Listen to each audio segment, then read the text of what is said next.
This tree beside me has died, and termites, soft-bodied insects, are busily recycling the nutrients back into the soil.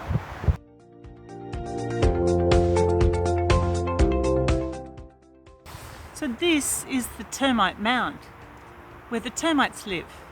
It's made up of termite saliva and chewed up wood. The termite saliva holds it all together. It provides an insulated, well-protected area for thousands of termites. Now, we don't like them in our house, but the bush is just the right place for this.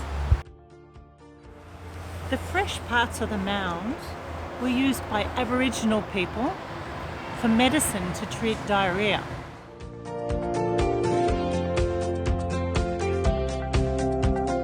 So a termite mound doesn't look like much on the outside, but this is what it looks like on the inside. This is from the inside of a house.